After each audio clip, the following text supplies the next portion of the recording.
একবার এক ব্যক্তি গৌতম বুদ্ধের কাছে যায় আর গৌতম বুদ্ধকে জিজ্ঞাসা করে, হে বুদ্ধ, আমি প্রায়ই একটা কথা সবাইকে বলতে শুনেছি যে যেমন তোমার চিন্তাভাবনা হবে তেমন তোমার জীবন হবে।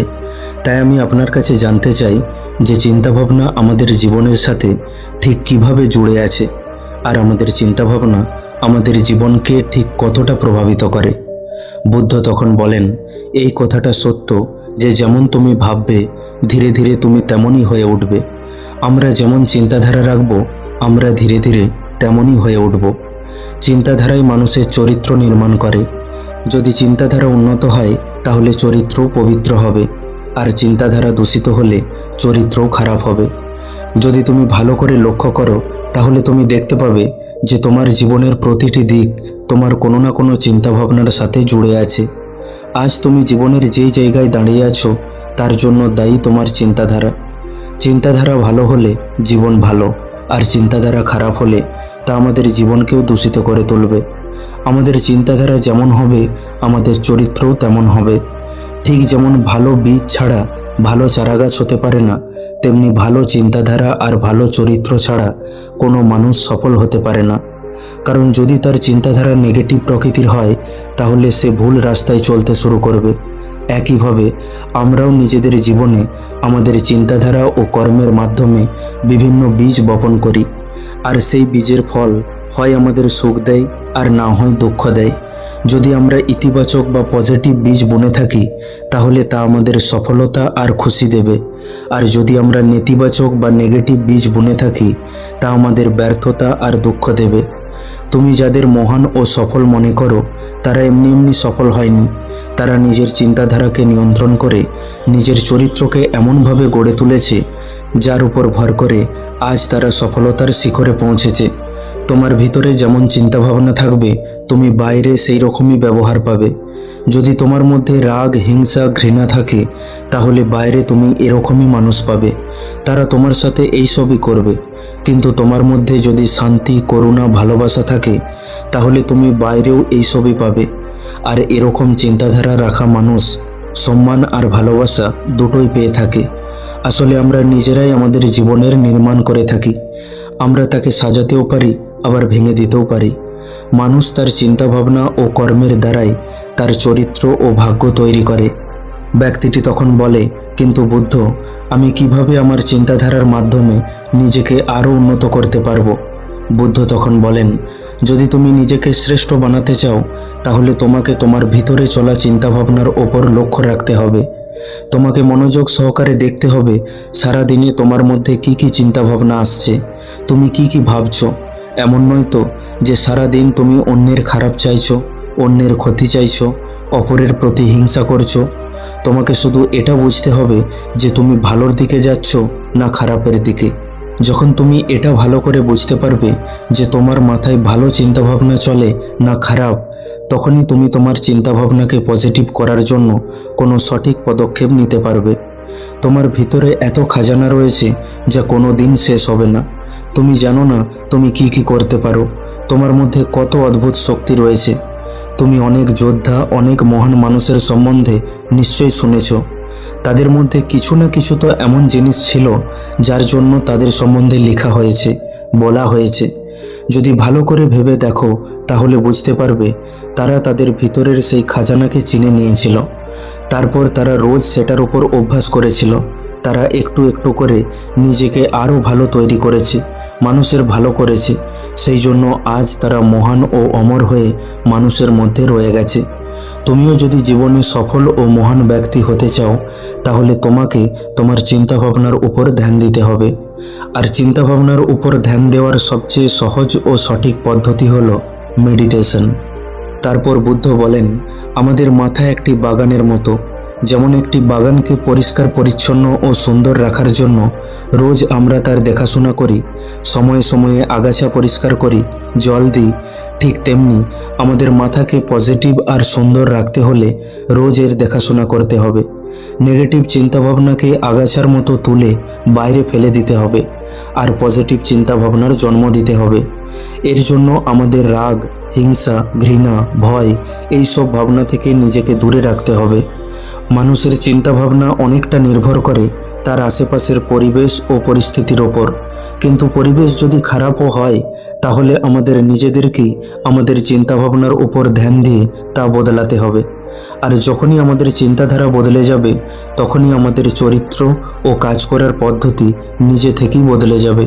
শুধু ধীরে ধীরে আমাদের এই সব কিছু শিখতে হবে। চিন্তাধারা কি করে কাজ করে তা বুঝতে হবে। তোমাকে এটা মানতে হবে যে কোনো কাজ সামনের জন করতে পারলে তা তুমিও করতে পারবে। তোমাকে কেবল এর জন্য বারবার অভ্যাস করতে হবে, নতুন কিছু শিখতে হবে। যত তাড়াতাড়ি তোমার চিন্তাধারা বদলাবে, তত তাড়াতাড়ি তোমার পরিস্থিতিও বদলাবে। ধীরে ধীরে যেমন বীজ তুমি তোমার মাথায় বপন করবে, ভবিষ্যতে তুমি তেমনই ফল পাবে, কারণ তা তোমার চরিত্র ও কাজের মধ্যে ফুটে উঠবে। আর একবার পজিটিভ চিন্তাধারা তোমার মধ্যে ছড়িয়ে গেলে তোমাকে সফল হওয়া থেকে কেউ আটকাতে পারবে না। ঠিক তেমনি সেই চিন্তাধারা যদি নেগেটিভ হয়, তাহলে তোমাকে ব্যর্থ হওয়া থেকেও কেউ বাঁচাতে পারবে না। সেই জন্য নিজের চিন্তাধারাকে নিয়ে সচেতন হয়ে যাও, আর দেখো যে তুমি কেমন চিন্তাভাবনা নিজের মধ্যে সৃষ্টি করছো। সর্বদা মনে রাখবে, তুমি সেটা পাবে না যেটা তুমি চাইবে, বরং তুমি সেটাই পাবে যেটার তুমি যোগ্য হবে। এই জন্য স্বপ্ন দেখা আর সেই স্বপ্নের জন্য সর্বদা পজিটিভ থেকে সেটা পূরণ করা দুটো আলাদা আলাদা জিনিস। কারণ স্বপ্ন তো সবাই দেখে, কিন্তু সেই স্বপ্নের জন্য পজিটিভ চিন্তাধারা রেখে কঠোর পরিশ্রম খুব কম জনই করতে পারে। যদি তুমি নিজের পরিস্থিতি বদলাতে চাও, তাহলে তার জন্য সবার প্রথমে নিজেকে বদলাও। কারণ বেশিরভাগ মানুষ নিজের পরিস্থিতি বদলাতে চাইলেও নিজের চিন্তাধারা আর কাজ করার পদ্ধতি বদলাতে চায় না, তাই তাদের পরিস্থিতিও কখনো বদলায় না। তখন ব্যক্তিটি বলে, হে বুদ্ধ, আমাদের চিন্তাধারা আমাদের শরীরের ওপর কী প্রভাব ফেলে? বুদ্ধ তখন বলেন, আমাদের শরীর আমাদের মনের গোলাম হয়ে থাকে। আমরা যা কিছু চিন্তাভাবনা করি তার প্রভাব সবার আগে আমাদের শরীরের ওপর পড়ে। তুমি দেখে থাকবে, যারা বেশি চিন্তা করে তারা বেশি অসুস্থ হয়ে পড়ে। যারা অন্যের উপর হিংসা করে, সর্বদা নেগেটিভ চিন্তাভাবনা করে, তারা বিভিন্ন মানসিক ও শারীরিক রোগের শিকার হয়ে ওঠে। বিপরীত দিকে যারা খুশি থাকার চেষ্টা করে, অন্যের ভালো চায়, তাদের এনার্জিও পজিটিভ থাকে। আর সেই পজিটিভ এনার্জির প্রভাব সবার আগে তাদের শরীরে পড়ে। যেই মানুষের মাথা ও মন শান্ত থাকে, তার শরীরে অর্ধেকের বেশি রোগ এমনিতেই দূর হয়ে যায়। আমরা সুস্থ থাকবো না অসুস্থ, সেটা অনেকটা আমাদের চিন্তাধারার ওপর নির্ভর করে। মনে রাখবে, একটি দুর্বল আর অসুস্থ ভাবনা তোমার শরীরকেও দুর্বল আর অসুস্থ করে তোলে। তুমি হয়তো আশেপাশে দেখে থাকবে, যারা রোগকে ভয় পায় তাদেরই বেশি রোগ হয়। এই ভয় বহু মানুষের জীবন নিয়ে নিয়েছে। অন্যদিকে যারা নিজের শরীরকে নিয়ে ভালো চিন্তাভাবনা করে, নিজেকে সুস্থ আর মজবুত ভাবে, যাদের চিন্তাভাবনা শুদ্ধ হয়ে থাকে, তাদের শরীরও সেরকমই হয়ে ওঠে। আমাদের শরীর কেবল একটি উপকরণ, আর এই উপকরণকে নিয়ন্ত্রণ করে আমাদের মস্তিষ্ক। যেমন ভালো শরীরের জন্য আমাদের ভালো আহারের প্রয়োজন হয়, তেমনি ভালো মস্তিষ্কের জন্য ভালো চিন্তাভাবনার প্রয়োজন হয়। যখন তোমার চিন্তাভাবনা শুদ্ধ হবে, তখন তার প্রভাব তোমার শরীরের উপরও পড়বে। একটি সুস্থ ও পজিটিভ মস্তিষ্ক কখনো তোমাকে খারাপ খাবার খেতে দেবে না। তাই নিজের মস্তিষ্ককে সুস্থ রাখো, আর তোমার মস্তিষ্ক তোমার শরীরকে সমস্ত রোগজ্বালা থেকে সুরক্ষিত রাখবে। যদি কোনো অসুস্থ ব্যক্তি তার শরীরকে সম্পূর্ণরূপে সুস্থ করতে চায়, তাহলে তাকে সবার প্রথমে নিজের মস্তিষ্ক ও চিন্তাভাবনাকে ঠিক করতে হবে। তাকে প্রকৃতির সান্নিধ্যে থাকতে হবে, আর তাকে একবারের জন্য নিজের শরীর নিয়ে নেগেটিভ ভাবনা আনা চলবে না। সে যেমন স্বাস্থ্য চায় তেমনই তাকে অনুভব করা উচিত, আর দৃঢ় বিশ্বাস রাখা উচিত যে আমিও ভালো হয়ে উঠব। ব্যক্তিটি বলে, হে বুদ্ধ, দয়া করে এবার আপনি আমায় এটা বুঝিয়ে দিন যে আমাদের চিন্তাভাবনা কিভাবে আমাদের লক্ষ্যকে প্রভাবিত করে। বুদ্ধ তখন বলেন, যতক্ষণ তোমার লক্ষ্য তোমার চিন্তাধারার মধ্যে না আসছে, ততক্ষণ তুমি সফল হতে পারবে না। ভাবতে তো তুমি অনেক কিছু পারো, কাল আমি এই হব, পরশু আমি এই করব, কিন্তু যতক্ষণ না তুমি একটি নির্দিষ্ট লক্ষ্য বানাচ্ছ, ততক্ষণ তুমি বড় কিছু করতে পারবে না। কারণ এটা একটা নিয়ম যে তুমি বারবার যেই কাজকে করবে তাতে তুমি একদিন ঠিক সফল হয়ে উঠবে। কিন্তু সেখানে তুমি যদি প্রতিদিন লক্ষ্য পরিবর্তন করে ফেলো তাহলে তুমি কোথাও পৌঁছাতে পারবে না। তাই তোমার কাছে একটি নির্দিষ্ট লক্ষ্য থাকতে হবে, আর তোমাকে সেটা পূরণ করার জন্য সম্পূর্ণ সততার সাথে পরিশ্রম করতে হবে, চেষ্টা করতে হবে। এর জন্য তোমাকে তোমার সব চিন্তাভাবনাকে একত্রিত করে নিজের লক্ষ্যের পিছনে দিতে হবে। না হলে তোমার চিন্তাভাবনা আরও অন্য জিনিসের জন্য চারিদিকে ছড়িয়ে যাবে। তাই তোমার সামনে একটি নির্দিষ্ট লক্ষ্য থাকা একান্ত দরকার। হতে পারে তোমার সেই লক্ষ্য মানসিক শান্তি প্রাপ্তি কিংবা টাকা পয়সা ইনকাম করা। সর্বদা মনে রেখো, লক্ষ্যই সেই জিনিস যা তোমার চিন্তাভাবনাকে একটি দিশাতে কেন্দ্রীভূত রাখতে পারে।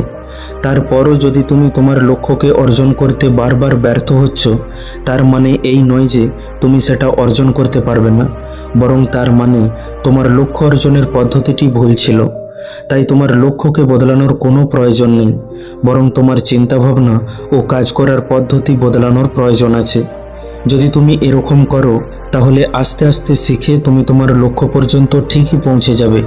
তাছাড়া কখনো ব্যর্থতাকে ভয় পেও না। যদি তুমি বড় সফলতা পেতে চাও তাহলে তোমাকে ভিতর থেকে মজবুত হতেই হবে। কারণ তুমি যাই করো, মানুষ তোমাকে তাদের কথার দ্বারা দুর্বল করার চেষ্টা করবে। তুমি যদি তখন ভয় পেয়ে যাও তাহলে তুমি কোনো দিন সফল হতে পারবে না, কারণ ভয় তোমার সব আশা আকাঙ্ক্ষাকে ধ্বংস করে ফেলবে। আর এইভাবে ভয় ভয় করে তুমি বাঁচতে থাকলে তুমি শারীরিক ও মানসিকভাবে রোগগ্রস্ত হয়ে পড়বে। আর অবশেষে তুমি বুঝতে পারবে যে তোমার এই মিথ্যা ভয়ের জন্য তুমি কত বড় ভুল করে ফেলেছ। আর তখন তোমার এই অবস্থা থেকে নিজেকে বের করে আনা খুব মুশকিল হয়ে উঠবে। তাই সবার প্রথমে একটি লক্ষ্য তৈরি করো, যাতে তোমার চিন্তাভাবনা এক জায়গায় কেন্দ্রীভূত থাকতে পারে। এছাড়া ব্যর্থতার ভয় পেও না। মনে রাখবে, ব্যর্থতা হলো সফলতার এক অভিন্ন অঙ্গ। নিজের উপর সম্পূর্ণ ভরসা রাখো, তারপর দেখবে একদিন তুমি ঠিক সফল হয়ে উঠবে।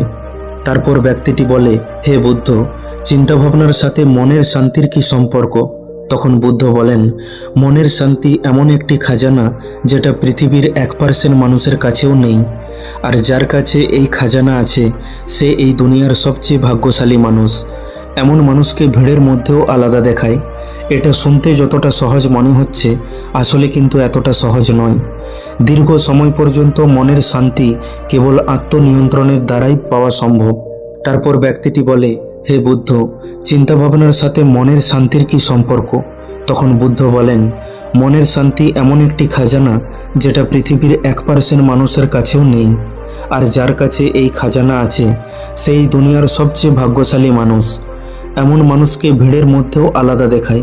এটা শুনতে যতটা সহজ মনে হচ্ছে, আসলে কিন্তু এতটা সহজ নয়। দীর্ঘ সময় পর্যন্ত মনের শান্তি কেবল আত্মনিয়ন্ত্রণের দ্বারাই পাওয়া সম্ভব।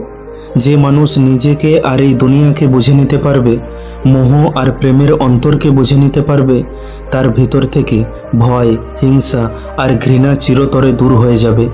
আর তখনই মানুষ সত্যিকারের শান্তিকে অনুভব করতে পারবে, যা প্রায় প্রত্যেক মানুষেরই অন্তিম লক্ষ্য হয়ে থাকে। যে মানুষের ভিতরে শান্তি আছে সেই কেবল খারাপ পরিস্থিতিতে নিজেকে নিয়ন্ত্রণ করতে পারে। কারণ যতটা মানসিক শক্তি একজন শান্ত মানুষের মধ্যে থাকে, ততটা মানসিক শক্তি একজন অস্থির বা চঞ্চল মানুষের মধ্যে থাকতে পারে না। শান্ত মানুষ মানে যার মন সম্পূর্ণরূপে শান্ত হয়ে উঠেছে। যখন তোমার মন শান্ত হয়ে উঠবে তখন তোমার সমস্ত চিন্তাভাবনা শান্ত হয়ে উঠবে। আর তখন তুমি অনুভব করতে পারবে যে তোমার মস্তিষ্ক আসলে কতটা শক্তিশালী। যখনই তোমার মন শান্ত হয়ে উঠবে তখনই তোমার মানসিক শক্তিও ক্ষমতাশালী হয়ে উঠবে। আর তখন তোমার কাছে কোনো কিছুই অসম্ভব বলে মনে হবে না, বরং সব কিছু সহজ মনে হবে। তখন তুমি যেখানেই থাকো বা যেই অবস্থাতেই থাকো না কেন, নিজেকে খুশি মনে করবে। যদি তুমি এই অবস্থায় নিজেকে নিয়ে আসতে চাও তাহলে তার শুরুটা তোমার চিন্তাভাবনা দিয়েই করতে হবে। নিজের চিন্তাভাবনাকে নিয়ন্ত্রণ করে তবেই তুমি এই অবস্থায় আসতে পারবে। আর চিন্তাভাবনাকে নিয়ন্ত্রণ কেবল আর কেবল ধ্যানের মাধ্যমেই করা সম্ভব। তাই রোজ ধ্যান করো, তাহলে তোমার চিন্তাভাবনার উপর তোমার নিয়ন্ত্রণ নিজে নিজেই চলে আসবে। এই বলে গৌতম বুদ্ধ চুপ করে গেলেন। আর সেই ব্যক্তিটিও বুদ্ধকে প্রণাম করে সেখান থেকে ফিরে এলো। বন্ধু, ভিডিওটি কেমন লাগলো অবশ্যই কমেন্ট করে জানান। ভালো লাগলে লাইক করে দিন আর আপনজনের সাথে শেয়ার করে নিন। প্রতিনিয়ত এই রকম শিক্ষামূলক ভিডিও পেতে এখনই আমাদের চ্যানেলটিকে সাবস্ক্রাইব করে পাশে থাকা বেল আইকনটিকে দাবিয়ে দিন, যাতে আমাদের প্রত্যেকটি ভিডিও সবার প্রথমে আপনার কাছে পৌঁছায়। খুব তাড়াতাড়ি ফিরে আসবো অন্য একটি শিক্ষামূলক ভিডিও নিয়ে। ভালো থাকবেন, সুস্থ থাকবেন। ধন্যবাদ।